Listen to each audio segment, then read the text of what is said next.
ഇത് വളരെ സങ്കീർണമായ ഒരു കാര്യമാണ്. ആകാംക്ഷയിലിരുന്ന് ഒരു നേരങ്ങളുണ്ടായിരുന്നു.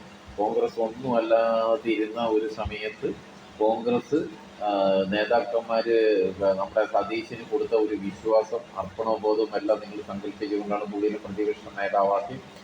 അത് കൃത്യമായിട്ട് അത് വിനിയോഗിച്ച് വിജയിച്ച് കരകയറി വന്നു കഴിഞ്ഞപ്പോഴത്തേക്ക് അത് മുഖ്യമന്ത്രി പദം വേറെ പലർക്കും വേണമെന്ന് ആവശ്യപ്പെടുന്നത് അത് ശരിയായ നടപടിയല്ല. കോൺഗ്രസ് പ്രസ്ഥാനത്തിന് തന്നെ നാണം കെട്ട ഒരു രീതിയിലേക്ക് തന്നെ പോകും. ഞാൻ പാർട്ടിനെ അങ്ങനെ അനുഭാവിയോ അങ്ങനെ ഒരു ഇത് ചെയ്യുന്നതല്ല. ഞാൻ നിങ്ങൾക്ക് വോട്ട് തന്ന ഒരു വ്യക്തിയായതുകൊണ്ട് മാത്രമാണ് എൻ്റെ ഈ അഭിപ്രായം ഞാൻ പറയുന്നത്.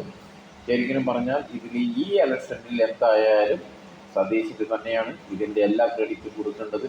ഇത് വലിച്ചു നീട്ടി കൊണ്ടുപോകും തോറും ഇത് AICCയുടെ ബുദ്ധിയില്ലായ്മയാണ് ഈ കാണിച്ചുകൊണ്ടിരിക്കുന്നത്.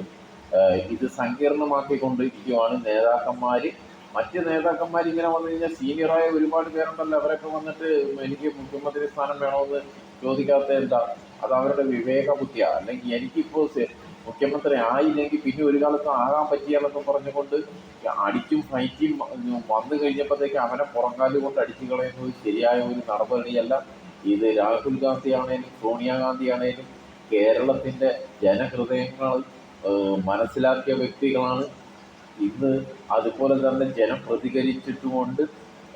അങ്ങനെ നിൽക്കുമ്പോൾ ഇത് കൂടുതൽ സങ്കീർണമാക്കി വിടാതിരിക്കാൻ വേണ്ടി എത്രയും പെട്ടെന്ന് തന്നെ ഈ നേതാവിനെ തന്നെ ചുമതല ഏൽപ്പിക്കൂ. അവരിൽ നേരത്തെ കൊടുത്ത വിശ്വാസം ഇപ്പോഴും അത് നിങ്ങൾ കാണിക്കുവാണെങ്കിൽ ഈ പ്രശ്നങ്ങൾക്കെല്ലാം പെട്ടെന്നൊരു അറുതി വരാനുള്ള എല്ലാ വഴികളും ഉണ്ടായിരിക്കുന്നതാണ്. അല്ലെങ്കിൽ ഭാവിയിലേക്ക് പോകാൻ, അല്ലെങ്കിൽ വരുന്ന തലമുറയ്ക്ക് ചെറുപ്പക്കാർക്ക് കൊടുക്കും. അവർ കണ്ട ഈ പല്ല് കഴിഞ്ഞ് സുഖത്തിനെ കഴിഞ്ഞ് എത്രയോ സുന്ദരമായ ഭാഗ്യങ്ങളോട് നൽകുന്നത് ചെറുപ്പക്കാർക്ക് എറിഞ്ഞു കൊടുത്തു കഴിഞ്ഞാൽ